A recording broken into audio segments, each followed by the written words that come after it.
record. All right. Welcome, Everybody. It is Wealth Building Wednesday, and you are here with the Grimes Group, and we have a special guest in the house with us this evening. He is a founder of Currency Cadets and operates it hands-on as the chief blockchain asset analyst. My friend Tony Tate holds a bachelor's degree in electronic engineering, business, and information systems, and a Master of Science degree in distributed systems, as well as an MBA in technical management. His background as a B2B and a B2C content marketer and consultant in the disruptive fields of the future include, but are not limited to, blockchain and cryptocurrency. Tony Yes. Tony brought his background in disruptive technology to his partnership with the Southeast Orlando office of Premier Sotheby's International Realty. In his ongoing simultaneous work as a blockchain analyst, he has been collaborating on numerous real estate cryptocurrency projects, involved in smart city and smart contracts since 2016. He primarily works with professionals within the real estate, such as ourselves. So we're really glad to have Tony with us and be considered one of those professionals like Tony. Mortgage, title, and insurance, legal, health, and wellness specialty he also does in medical, nonprofit, and faith-based organizations who need them. And as a private investor, Tony facilitated and structured the buying and selling of real estate with cryptocurrency and blockchain assets. Now, that is very interesting. Additionally, he has developed a certification process that assists title companies in handling real estate transactions in accordance with the local Florida and U.S. regulatory agencies. Wow. In his time away from the office, Tony enjoys giving back to the community with faith-based service through his home church, Summit Church in Orlando. He is an Army veteran. We thank him for his service and also proudly works with other military veterans on health and wellness issues. So everybody, please give it up for my man, Tony Tate. And he even got a little PA, BA, MBA. Might have played in the NBA. I don't even know, because I know he's like 6'4", 6'5", so I'm sure that he's working that height. Yes. But first, you got to let everybody know where they were at. Where they at? Wealth Building Wednesday with the Grimes. I did. I think I said that in the very beginning. Okay, all right. Sometimes we forget that.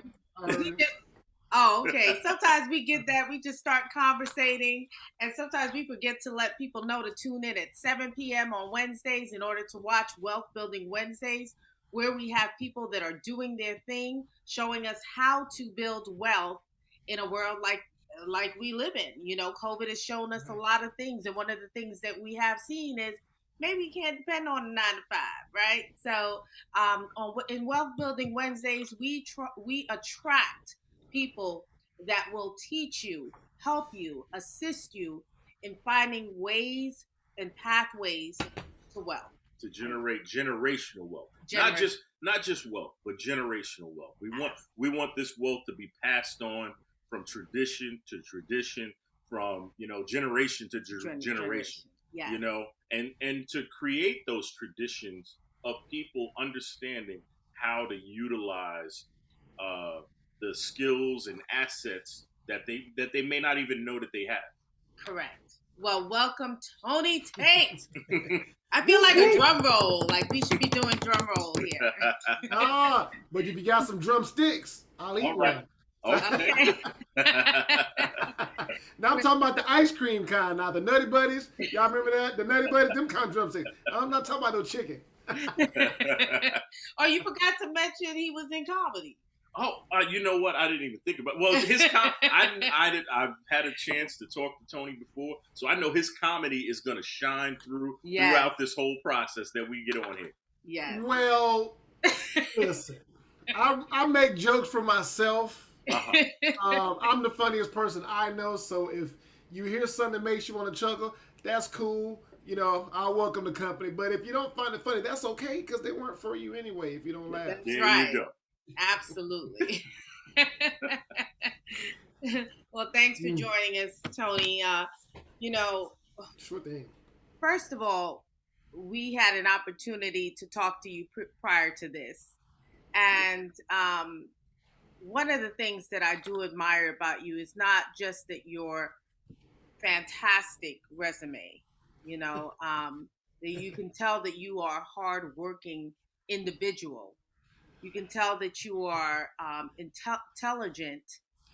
You can tell that you are a Christian by talking to you. You are very faith based, and we definitely have the same values as far as that is concerned. And family Whew! Well, that was close. I'm glad I'm not on here with no heathen, so that's good. I'm close. Woo! Hey, we good now. We good. and family values come priority for you. Yeah, yeah. So that is one of the big reasons that I kind of, I feel that we knew that this was going to be a good fit within the first 5 minutes of conversating with you. We're going to talk about cryptocurrency today, but just to let everyone know on this call, it's not just about crypto currency. What it's about is also the magnitude of um, inspiration and motivation that that reeks from you, and it's just Oh, yes, thank you. it Thank you. God bless. yeah. I'm delighted to have you on the call. Okay, so let's make cryptocurrency sound sexy. All right.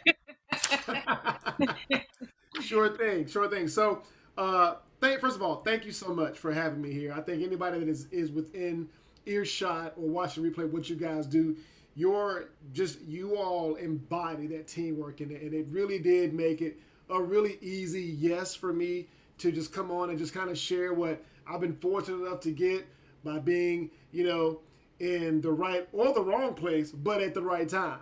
And so I've been able to get a lot of really good experience on a few things. God anointed me for whatever reason. The saying, favor ain't fair. So he just chose me for whatever. He chose me for, and he chose somebody else to do whatever. But I am so glad that he chose you to and put it on your hearts to give this to people in ways that are palatable. Because, like I said, you do this every week. The only way to eat an elephant is one bite at a time. So today's bite is we're going to have a side of crypto and a little bit of Tony. So thank you so much for having me here. Thank you for being here. So, Tony, we want to start off with a couple of questions for you. Sure, Uh, sure. we want this to be very, very, and Curtis is going to start those questions, but we want it to take it in baby steps, okay? For Because sure. you know, us for one are new to the idea of cryptocurrency. Okay. However, I've known that in the past few years, it's grown tremendously and made a lot of people very wealthy. So, again, Curtis is going to ask some questions, and we'd love to hear it in baby terms. Sure. Yeah, All right. get a Sure little thing. technical in there too. To make people do a little research of their own. Because I think, Yeah. sometimes people really have to, when it comes to building wealth, you can't just listen to what one person says. You Mhm. have to be able Sure. to, do a little research for yourself because you got to have a little skin in the game. Mhm. You know, Oh yeah. Oh yeah. absolutely, because it's not going to just be given to you. It's better to teach somebody how to fish than to give them the fish. Right. You know that principle. So basically, I guess the first question would be, what is cryptocurrency? So cryptocurrency, if you break it up and dissect it from being a compound word, crypto is short for cryptography, meaning programming, specialization, encrypting things, basically keeping things safe. So if you think of that, okay, things that are programmable, right? And then currency is obviously, a way, it's kind of like a dialect of money, right? Mm-hmm. So cryptocurrency is really money that's programmable, right? It has a purpose. It goes forth and does what it's designed to do, whether that is a bunch of different transactions, or whether it's just a means to communicate something. Like, so cryptocurrency is like a train, but the blockchain is like the train tracks that it runs on. And so the real value and what makes cryptocurrency valuable is what it is doing, right? So if the money is doing something, like if it's a project, if it's making something secure and it's backed, we say, okay, well, we like this project that this particular company has worked on, and so we think their tokens or shares, if you want to think of it like shares. But I want to be very careful there, because cryptocurrency is not like stock market. It is not like stocks. People ask me that all the time, because it goes up, it goes down, and it's not like that. So simply put, cryptocurrency is money that is programmable with a purpose. Money that is Programmable with a purpose. Yes. All right. We're all about purpose. Yes. Yes, we are. So you said it's not like the stock market. Right. So when you say, because you said, all right, I'm trying to grasp this as well myself a little bit, because I mean, I'm dabbled in it, and I used to be a day trader, so I've done some day trading, and I've done fairly well doing day trading. Matter of fact, I didn't work for about 2 years just doing day trading, and was able to support my family. And then 2008 happened, and I lost my shirt. Hey, you lost your shirt, that other sock that got lost in the dryer, maybe a tennis shoe, and then the shoe that you did have, they had no laces. Exactly. So a lot of folks lost that. So I knew his personality, and I knew the comedy was gonna come. Because see, we're looking for that other sock that gets lost in the dryer. I don't know where it goes. I don't know where they go, man. But they tag in and out. I have one sock here, and I have another sock. Then I'm like, okay, wait a minute, what's going on? So now this cryptocurrency, now since we have to put it to give it a purpose, and now you said crypto is the train, like, because you used an analogy of a train and then the track. So it's kind of that, you said the blockchain. So I'm trying to grasp those two. Can you just elaborate a little bit more on that? So the word blockchain, it is really also two words. You know, obviously you gotta keep things simple when you're building on things from technology standpoint. So the blockchain is made up of a bunch of blocks of information that have been daisy chained together. So we call it blockchain. Kind of like if you take rivets and you take planks, you kind of making your train track, you have like all these different things. Now, a block of information in the blockchain is another way of saying like a digital ledger, right?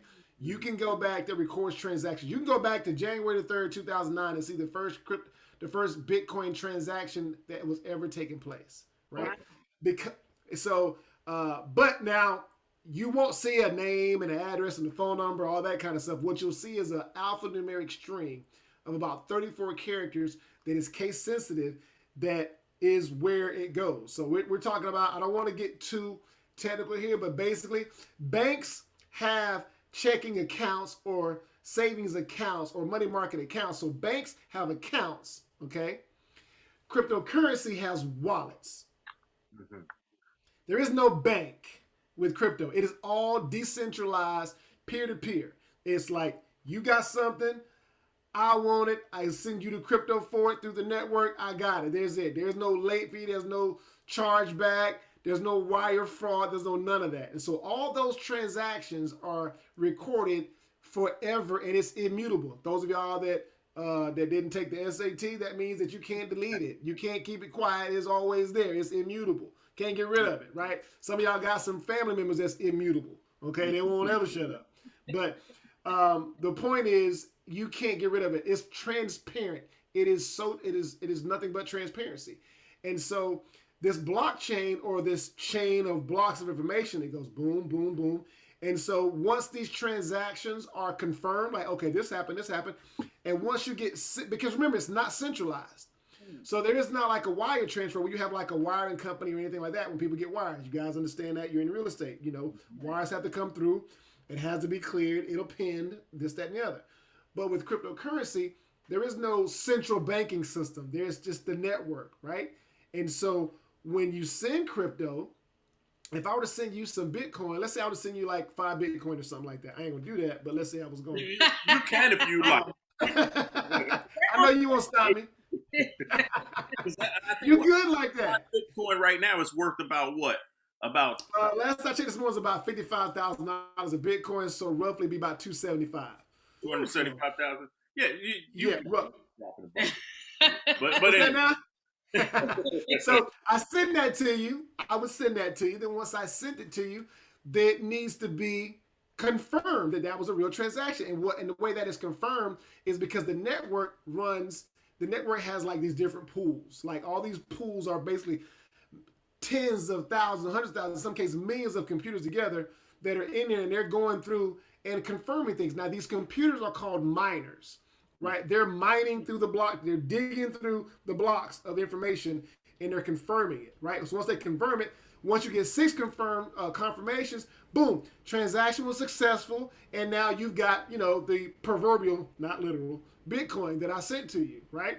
And so that has been verified through the miners. And so when the set of computers that all come together in a pool, like, and they all solve in that block, now that block gives you out something called block rewards.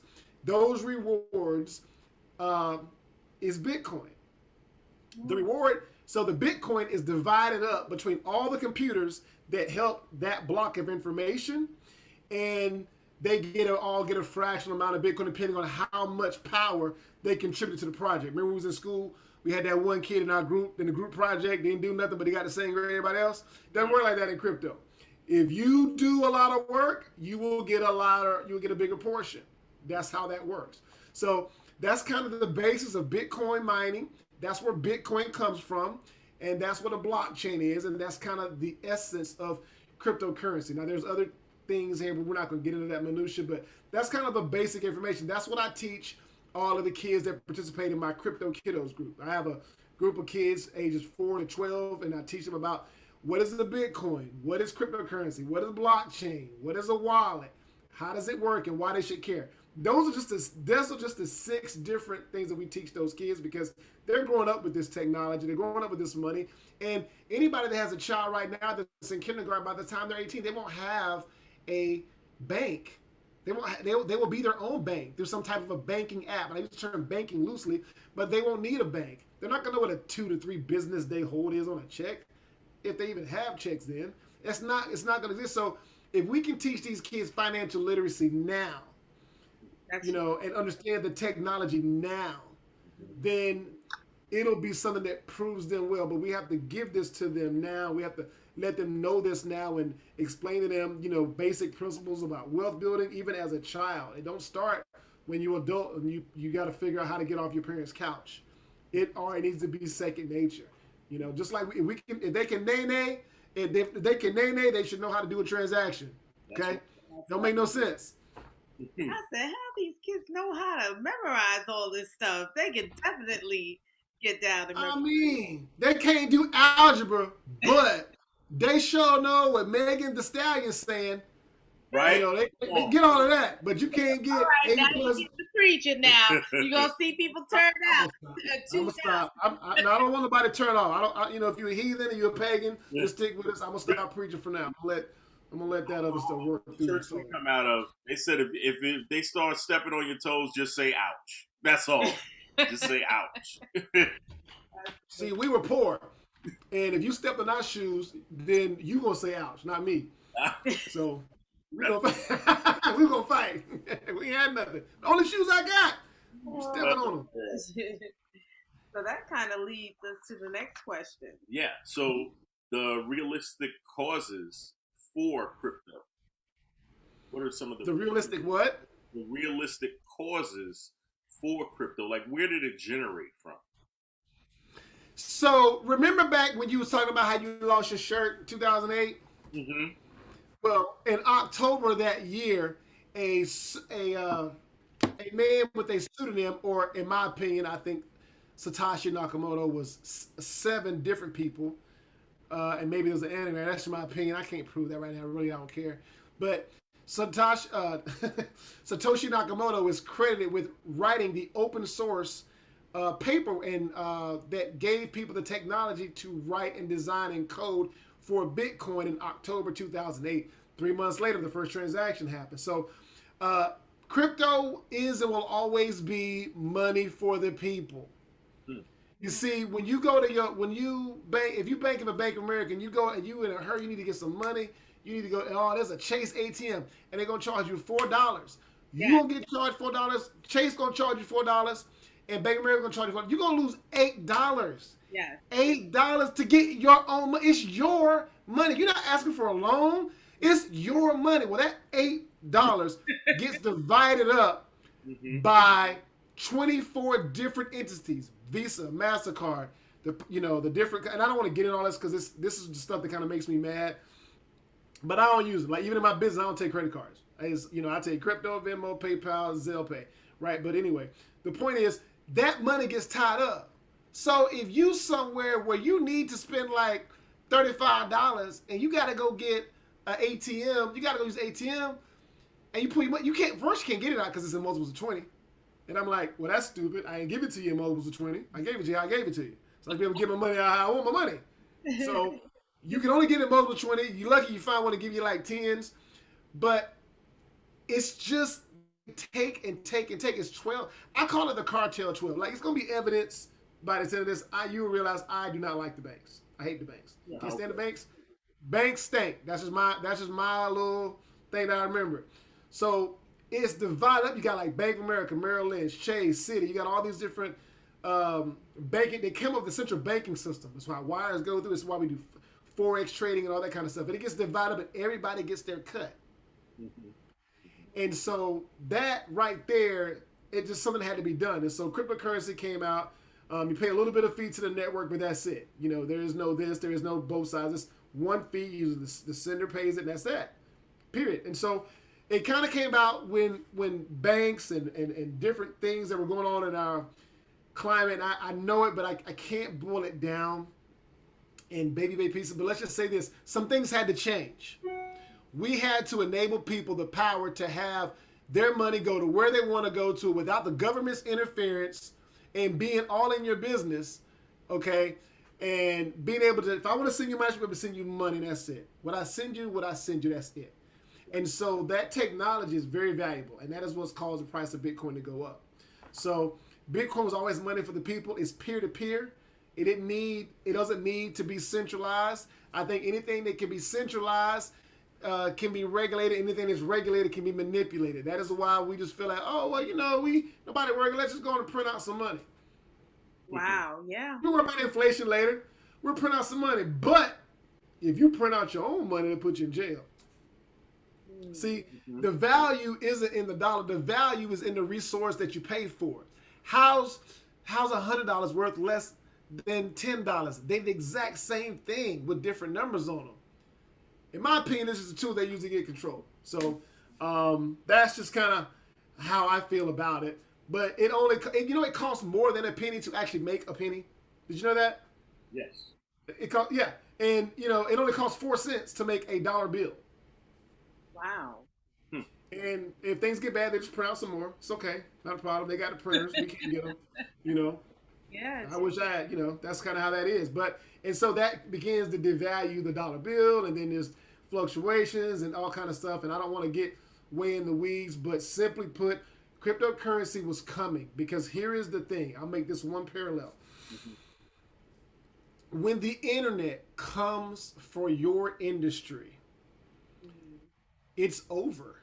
Look what happened in like '92 when the internet came for like the music industry, Napster, Video, Napster and LimeWire and all that kind of stuff. The internet came for the movie industry, the record industry, all of that, the entertainment industry as a whole. That's why now Apple is the biggest. Nobody got CDs anymore, vinyl. Nobody got 8-track. Well, you shouldn't have had 8-track tape anyway after 1980. What? But look, hey, I remember my dad had with them 8-track tape. My favorite one, it was red. It was bright red. Had a little Otis Redding on it. Pop that bad boy in there, blow it up, knock it around, boom. Because I broke the reel to reel. He thought he was doing it when he had it because you can put the reel to reel in his Color Supreme. But anyhow, the internet came for the entertainment industry. and it was over. Now the internet's come for the banking industry, and they've went in just a few short 13 years. They've went from it's junk, it's garbage, it's illicit behavior, hackers, Yes. human traffickers, drug dealers use that, to now Goldman Sachs, Morgan Stanley, BlackRock Financial, they're all in. That's They're what, all, I mean, they're all in the crypto now because they've been through what I like to refer to as the 5 stages of grief where crypto is concerned. wow. They ended up with you can't beat them, join them. Got it. Got it. Okay. So now with that, how do you choose the right cryptocurrency? Because there are a few other cryptocurrencies, correct? I mean, it's not Yes, and by few, last count, the legitimate numbers were 9,186 different cryptocurrencies. okay. So Is that like that's countries or is it just no cryptocurrency is borderless. okay? If I send you one Bitcoin and you live in China, it's just here you go, boom, and you have it in 30 minutes. I had a gentleman that sent $343 million from Australia to Fort Lauderdale, Florida, and he did that in a matter of 46 minutes. But would it be worth any more or less to where how do you when you start to utilize it?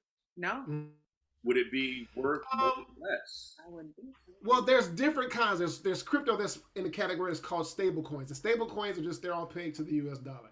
You got the Gemini US dollar, you got the Binance US dollar, you've got Tether, which is meaning it's tethered to the dollar. There's a lot of different cryptos out there, and we won't have enough to get into in this. But as far as if you're trying to invest in crypto, you got to understand the project. You got to understand the white papers. Are the white papers, are they fraudulent? Are they plagiarized? Somebody else just you download everything in Microsoft Word and use a Control F and just find and replace their own name, swapped out some logos, and now they say they got a cryptocurrency and they want you to invest millions of dollars in it. Like, is it a legitimate project?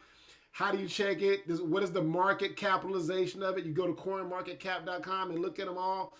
So there's a lot that goes into choosing the right cryptocurrency. Because if you are a day trader in crypto, or if you are someone that's in accumulation mode like myself, you just look for good entry points to buy it, and then I do flip. There's a percentage of my portfolio, a small percentage though, that I will flip crypto. So it really even if I don't coach somebody through Currency Cadets, you just gotta really understand what you're doing, because this is not a situation where you study long, you study wrong.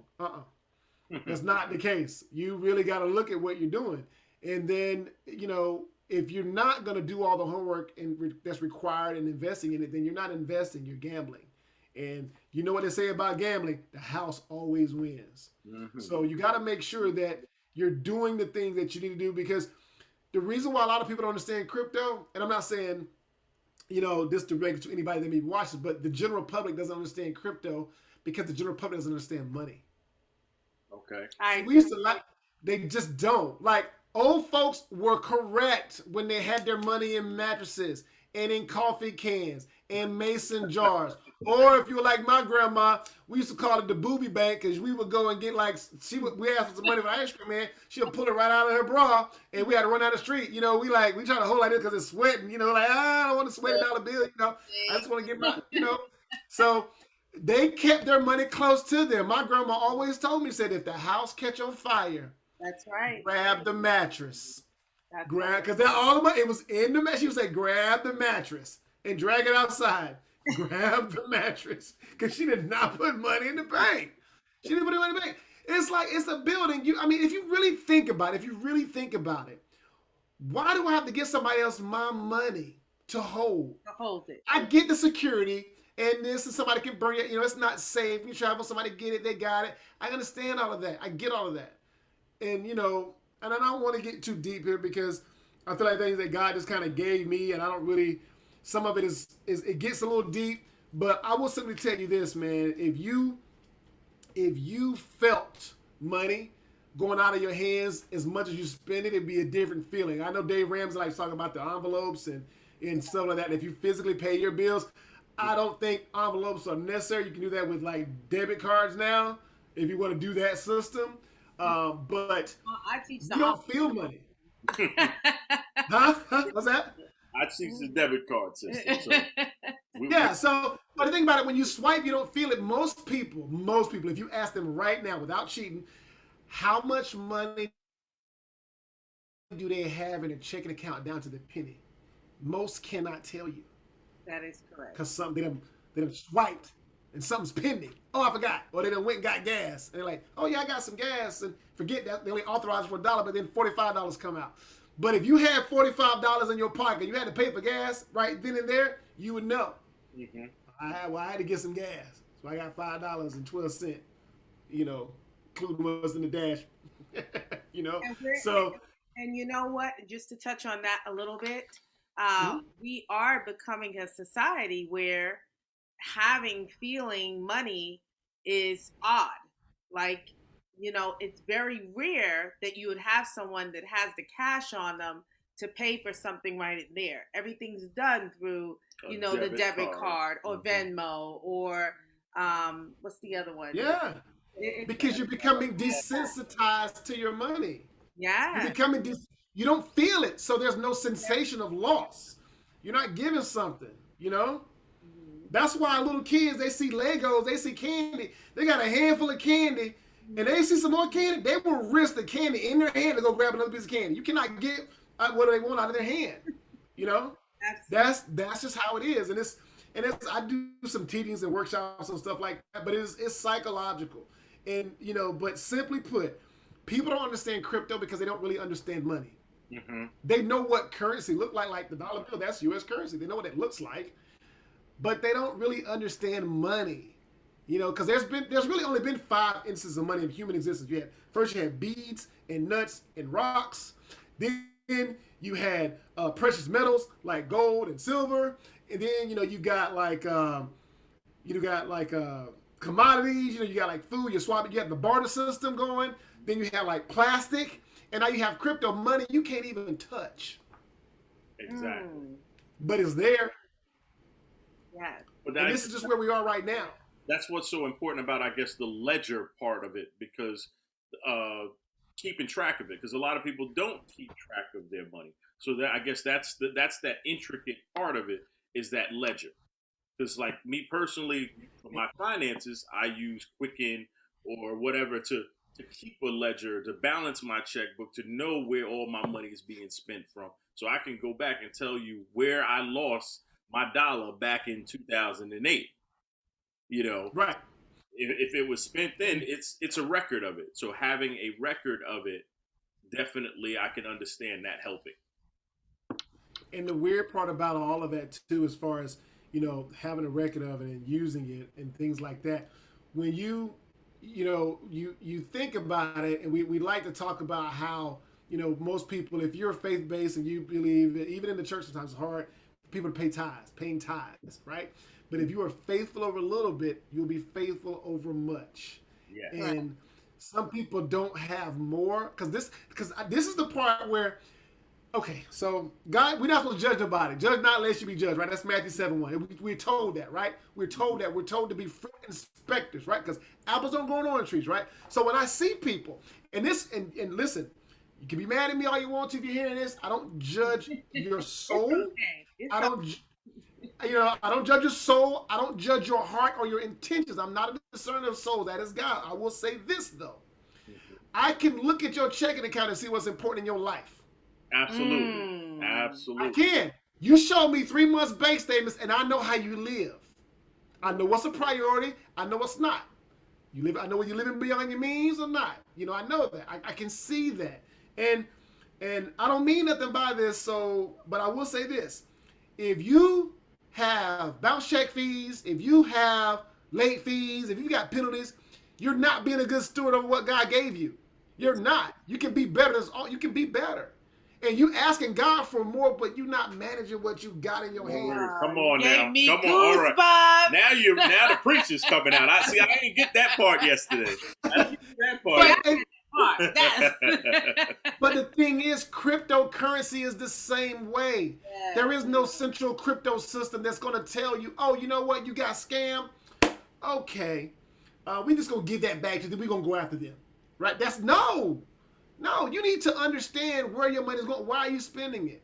You Mhm. know, I mean, this country, the United States of America, I don't know where y'all watch this from, but the United States of America was built on debt and greed. If you cannot buy it, then you cannot afford it. And I understand, other than a house, I get it. Everybody ain't got like $500,000 down, be like, bloop, you know, I'm gonna take that 4.5 there, 3,500 square foot, 3-car garage on a corner lot in the coast. Everybody can't do that.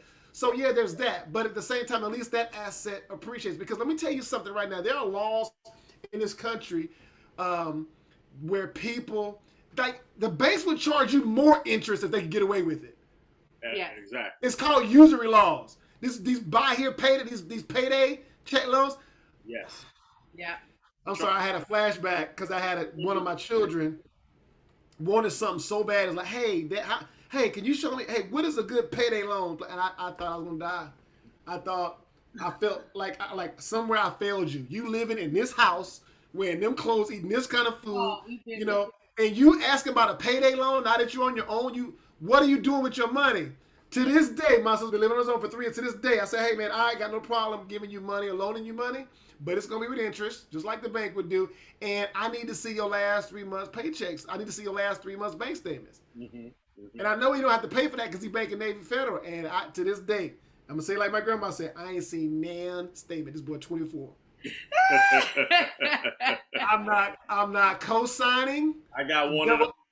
So, like, you asking me for money, but you won't let me see how you already spending the money you already have. We have the same conversation. You in our house right now. Yeah. Right now. But simply put, to answer your question directly, you got to be careful about investing in your crypto. You got to know where to go. You got to be, if you don't understand it, listen, in all your getting of knowledge, get wisdom, so that's the tenets. That's some of the tenets that I have when I'm coaching people, whether in a group, as a private client, it carries a little higher fee, or in a classroom setting where I'll put 25 to 50 people in the group. We'll do it over Zoom. We talk, everything's recorded. You got your own little whatever, and we don't charge anybody extra. We give you homework. Yeah, we give grown behind people homework about stuff. So we do that because I can't let you leave without you applying it. It's one thing if I give you the knowledge. It's one thing if you watch a video on YouTube, but I'm going to ask you to apply what you just watched or what we just done. And if you don't do the homework, guess what? The next time we meet, we doing the homework. Because this is your life. This is your livelihood. This is your family. This is your family's family. This is for that cousin that you can't get to church, but you still got to pay their rent once in a while. You still got to do stuff because God still wants you to build that relationship with that person. So, you still got to do things. Like I've asked God, and this is going to sound crazy, but I've had to pray. I say, Lord, you know what? If my kids don't get it, then give me so much money to where I can cover up the mistakes that they make for not listening because they're my child. I don't want the money. I'm asking you this for their behalf because they're not getting what you give me to give to them. But give me so much money to where I can cover them up because I don't want them to spend their inheritance while I'm alive. Exactly. So these are so it's just things that you just kind of have to do and go forth and understand that, because if you don't get it, you don't do it. You got to understand it. Know where your money is going. All about purpose, right? You got to know where your money is going. So that being said, I have a question. Sure. So do you recommend? It sounds like you could recommend training and learning and coaching instead of, because that's another thing. I have a lot of people trying to contact me about cryptocurrency all the time. So, I don't know, do you feel that it's best to have someone that you've researched handle your cryptocurrency, or for you to make sure that you know it? Because it sounds, what you're saying to me sounds like you feel it's better for you to get educated, have knowledge on it. But what about the people that don't have the time? You got the time to make the money. You need to have the time to manage it. Right. I don't know to tell anybody. Like, listen, I get it. Understand that. I will say this. There are agencies and places that will do that, but it kind of defeats the purpose of crypto. Crypto puts the onus on you. Like a lot of people get mad when the mortgage broker, or not broker, excuse me, a stockbroker loses their money. But you have to understand, stockbroker doesn't care about you as an individual. They're going to tell you they do, but most of them don't. You know why?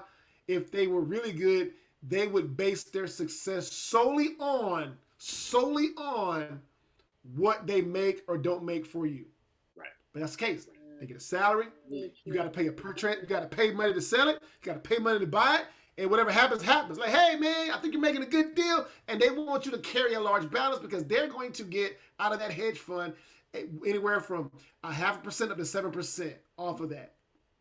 Absolutely. Based on a LIBOR average or whatever. So they don't care. All they want you to do, they don't care if you're making money. They just want to make sure that you're transacting because that's how they get paid. That's right. You want to make sure you're transacting. So to answer your question, Carlene, listen, you can pay somebody to manage your money, but if they lose all your money, it's not their fault, it's your fault. Got it. I mean, I tell people all the time, listen, you're just going to have to learn about money. If you don't know about money, you have to learn about it because back in the day, even if you were a blacksmith, you still had to pay your tithes. Even if you were a farmer, you still had to pay your tithes. You still had to know how much grain you needed. You still needed to know these things, and that stuff required money. You still needed to do these things. Even though that was not your chief occupation, you still had to understand how to buy and sell and trade goods. You still needed, that was a skill you still had to have. And as a matter of fact, that skill needed to be known so well to where it needed to be secondary. Because your primary skill was what you had to do.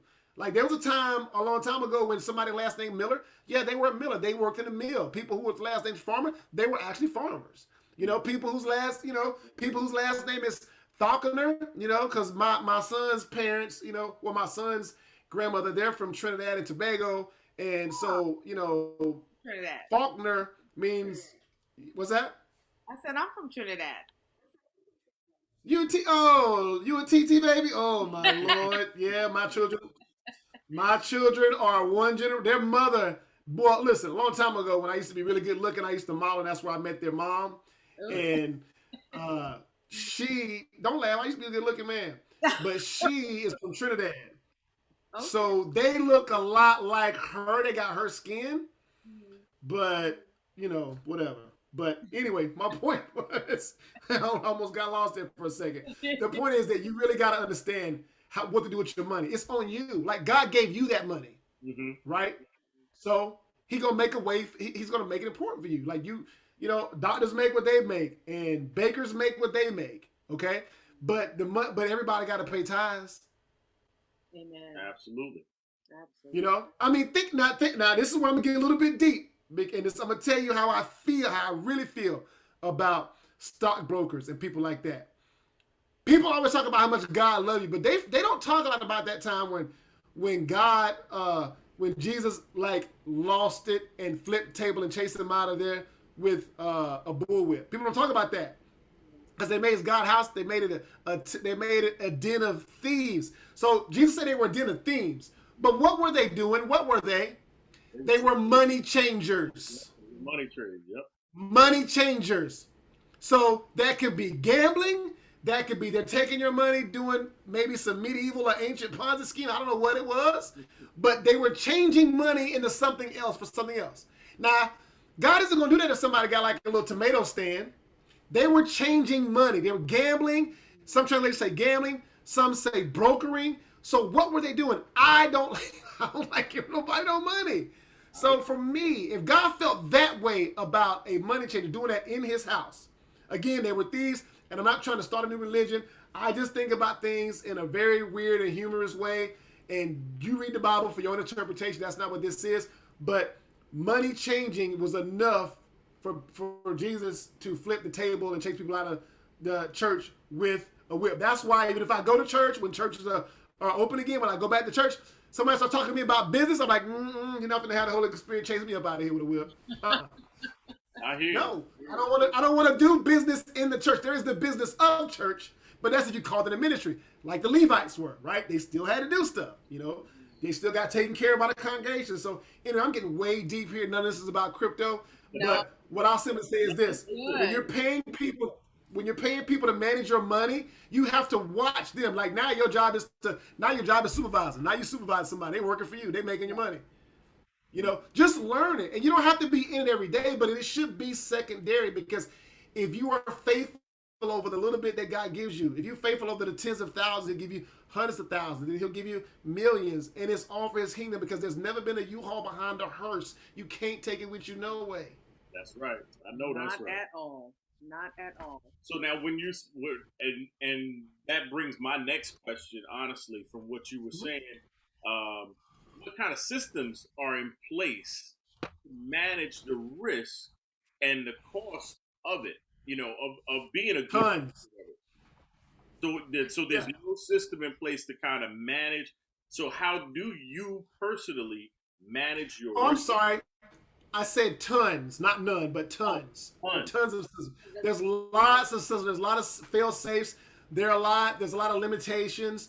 Like, for example, being in the real estate industry myself, I may have buyers or sellers that want to use cryptocurrency as part of a transaction, right?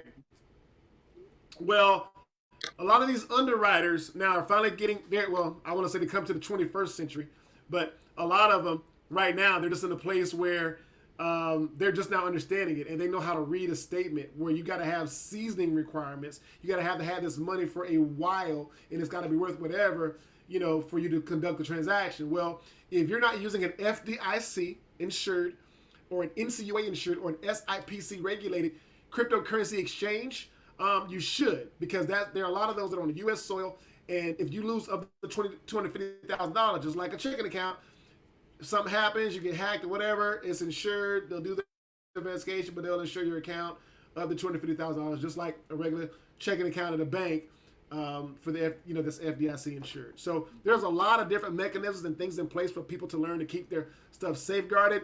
Some of the simple things that I do, I don't because I have a cybersecurity background. I like to make sure that people have a VPN on their cell phones, on their laptops. Don't connect to free public Wi-Fi. Don't use public charging stations, because they can use that same 60 hertz signal in that outlet and jump over into your laptop with some malware, and they can brick your phone. Like you ever been somewhere like it's like, man, why is my phone? It won't dial. Well, it could be that maybe somebody was looking around in your phone. Maybe that was the case. Maybe it wasn't the case. I don't know. But, I can't say for sure, and that's not going to always be the case, obviously. But what I'm saying is that you want to always use a VPN, never use public Wi-Fi, don't use a public charging station with your phone, or your laptop. Just things like that, because you are responsible for what you have and all of your private keys and how you keep it safe. It is super simple to keep it safe, but you just got to always remember to, in crypto terms, lock your door at night, turn your alarm system on, you got to do that with your crypto too, and your devices, because that's how they want to get you. That's how they want to hack you. Yeah, and that's why there's, from what I understand, there's like double passwords, right? You can basically, when you say lock it up, you can lock it up with a password. Yeah. See, here's the thing that's funny. A few years back, maybe about 8 or 9 years ago, I was a victim of identity theft. Somebody, they caught them, and everything kind of got restored, but it kind of messed up my credit for a little bit. Until it took about 6 months to get all that stuff proved with, police files, whatever. But all somebody was, they found my wallet, they took my ID into a bank and opened up a checking account. Made up a social security number, went into a bank with my ID, and opened a checking account. That's it. When you open up a cryptocurrency account exchange, they're not only going to want to see your ID, front and back, but they're also going to use your webcam to scan your face to make sure that your face is the face that's on that driver's license. I've had instances where a woman got pregnant and gained a lot of weight in her face and could not open up a cryptocurrency account.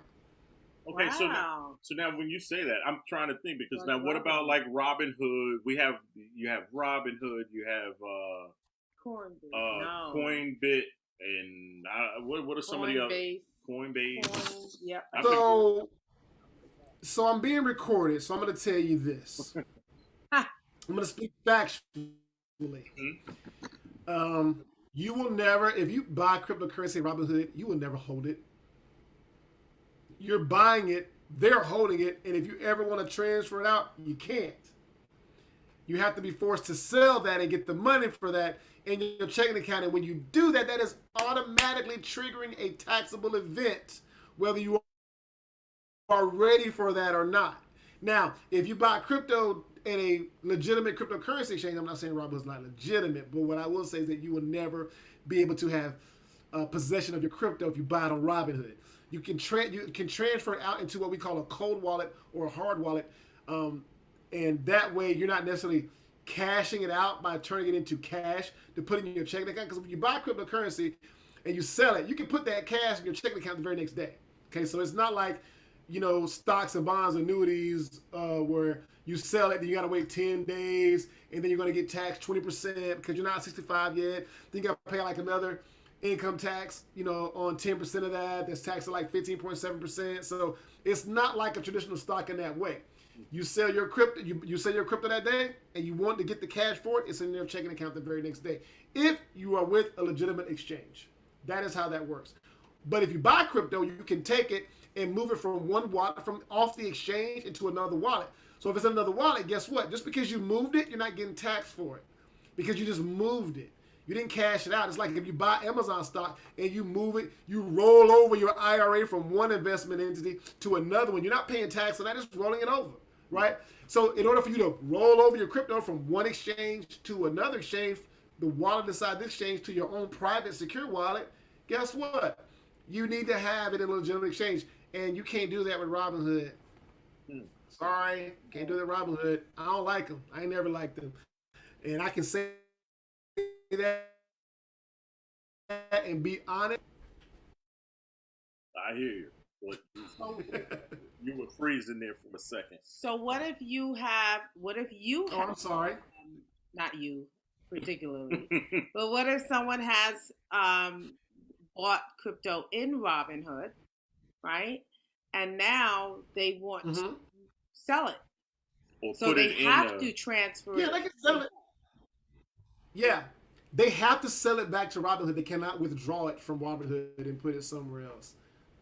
Okay. Wow. They can't. They gotta sell it. And when you sell it, you're gonna be subject to three things: short-term gains, long-term gains, or income tax. So depending on how you declare it is going to depend on how you're taxed on it. Okay. But again, not a tax professional. Seek tax advice from a CPA or a bookkeeper or a tax attorney. I am not either of those things. Okay. So Robinhood is basically regulated by the SEC. Yeah, think about it. This is my complaint with Robinhood, and we gotta stop. And every time I hear that name, I get triggered. Yeah. But here's what I like about Robinhood. When they did that thing, when that GameStop stock ran up so high, and then all of a sudden people couldn't access their accounts because Robinhood is on the side of hedge fund managers. They don't care about you. They got hair. It's an extension of hedge fund managers. So they disabled you from being able to sell your stock when it went all the way to $300 and then didn't reopen it back up, access to whatever. That's why the SEC is investigating Robinhood now. On one hand, they cry free enterprise, but then like it's free enterprise unless your hedge fund clients of your are losing a bunch of money. Gotcha. Correct. You see, it's they being funny with the money.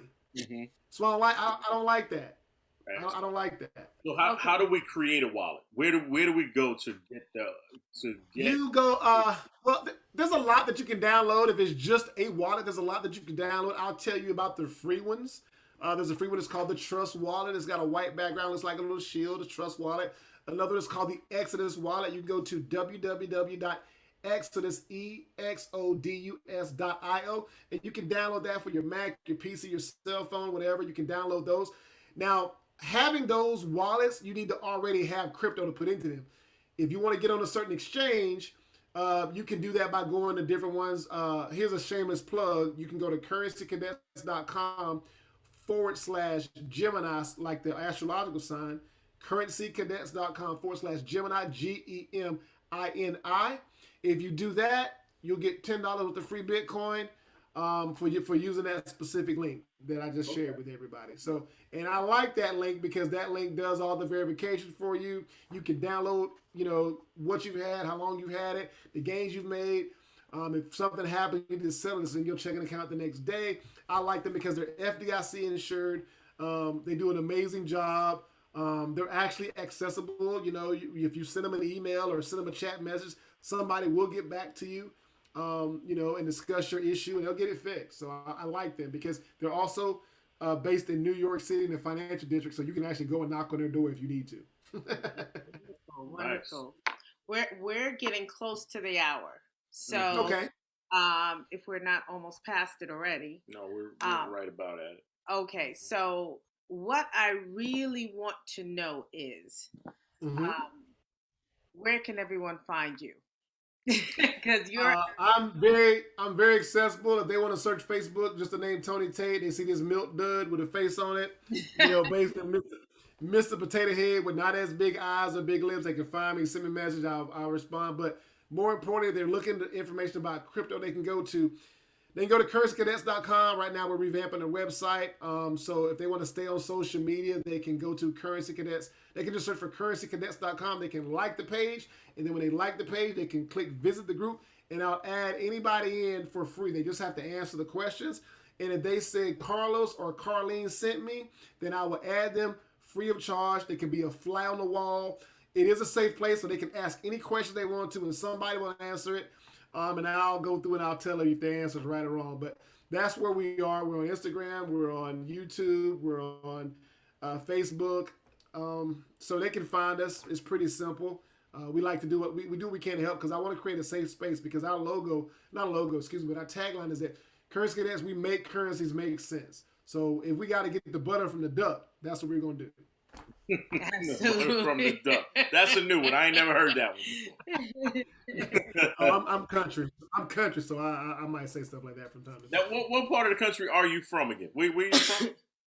The dark part, like I'm from like the Carolina, South Carolina. South So I'm Carolina. from Oh, okay. yeah, South Carolina. Yeah, yeah. So, and just if you could briefly touch on, and then I won't take up any more of your time, but if you could briefly touch on, because I went to your page uh, Hmm. the other day, and I saw that you had a house on that page, and it wasn't your realtor. It wasn't like it was a fancy house like most realtors, would put on their page or anything like that. So it definitely gave me some interest. Like I wanted to know what that house was about. That So, is a house that I grew up in.